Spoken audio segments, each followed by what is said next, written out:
salaamullaahi calaykum saaxiibada qiimaha iyo qayaha inaga mudan ku soo dhowaada raadiyaha tv-ga caalamiga hami xaruntiisa magaalada beledweyne kuna soo dhowaada qodobada warkayaga kuwa ugu doorka roon al-shabaab oo goor sii dhoweyday weerar ismiidaamin ah ku qaaday bacadweyn weerar ka dhacay wallaweyn tuuraam oo guuldarro kala kulmay kiis muhiim u ahaa iyo jarmalka oo laga bilaabay tijaabada tallaalka cudurka koronafirus qodobada iyo hadba qodobada inagu soo kordho oo fidsan gordhow u diyaargarooba mar kale isku soo noqod wacan maalinimadu waa axad taariikhdu ku beegan tahay 12 bisha 6 sanadka 2020 kuna soo dhowaada qodobadii warka oo idiin sii ambaqaada anigu ah Ibrahim Jamuni aynu ku bilownay al-shabaab oo goor sii dhoweyd weerar ismiidaamin ah ku qaaday bacadweyn dagaalamayaasha al-shabaab ayaa saaka weerar ismiidaamin ah ku qaaday saldhigga ay ciidamada xoogga dalka qaybtooda 12aad ee bartamaha Soomaaliya ku leeyihiin degmada bacadweyn ee gobolka Mudug weerarkaasi ayaa waxaa loo adeegsaday gaari nooca raaxada ah oo laga soo buuxshay walxaha qarxa waxaana ka dhashay khasaare isugu jira dhimasho iyo dhaawac saraakiishan ee ka tirsan qaybta 12aad ee ciidamada militariga Soomaaliya ayaa warbaahinta u sheegay in ciidankii ku sugnaa saldhigga ay weerarkaasi fashiliyeen isla markaana inta uusan gaariga qaraxa soo gaarin saldhigga gantaal ay ku burburiyeen sidoo kale saraakiisha inoo warantay ayaa waxa ay sheegeen in gaariga qaraxa ah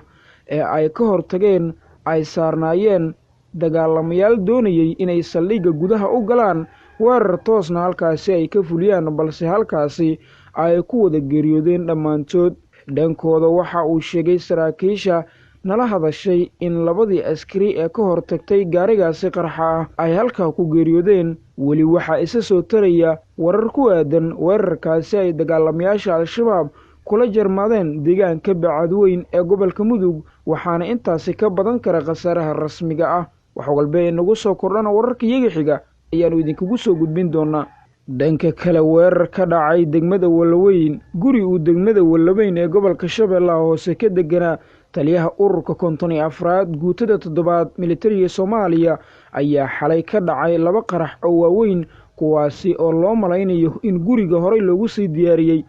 taliyaha saldhigga booliska degmada wallaweyn Maxamed Cabdulle Xasan oo la hadlay warbaahinta ayaa sheegay in labada qaraxba ay ka dhaceen gudaha guriga saraakiisha ka tirsan militariga Soomaaliya oo uu magaciisa ku soo koobay halac sidoo kale taliyaha ayaa sheegay in ilaa iyo 6 qofood ay ku waxyeeloobeen qaraxaasi kuwa oo 3 ay geeriyootay 3 ay dhaawacan yihiin dadkaasi dhammaantood weerarkii deganaa guriga iyo qaar ka mid ah ilaaladii sargaalkaasi oo ka tirsanaa ciidamada xoogga dalka waxaana qaraxyadaasi ka badbaaday taliyaha oo uu gurigiisa ka dhacay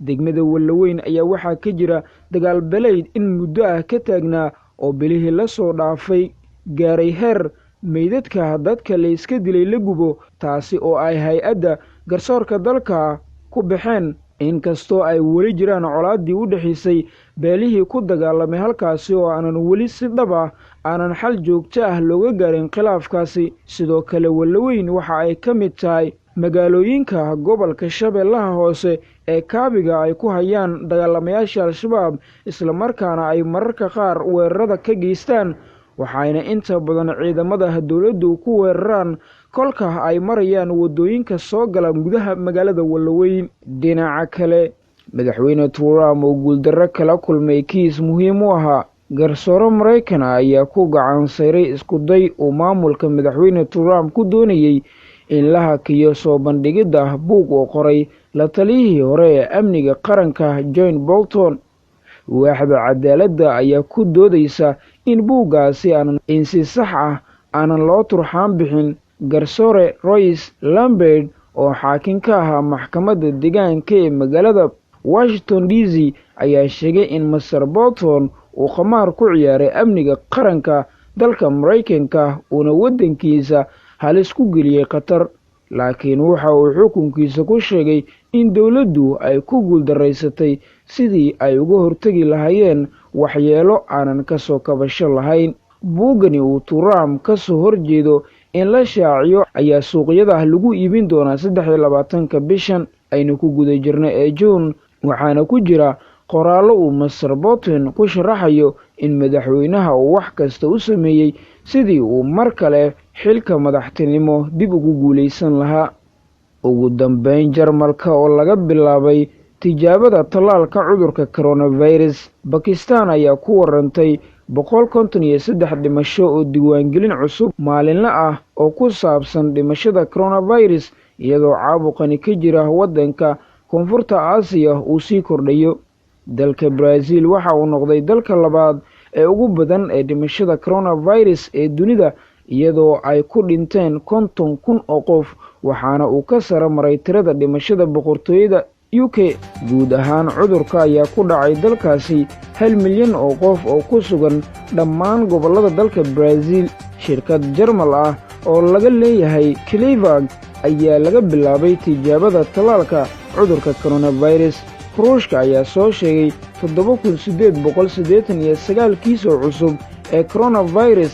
saaxiibada qiimaha iyo qaayaha inaga mudan guud ahaan waa inaga intaa warkii oo aad ka daawanayseen raadiyaha TV-ga caalamiga Hami xaruntiisa magaalada Beledweyne. war soo jeediyuu anigu Jamuni tan iyo warkaan mid la ceenana nabaday.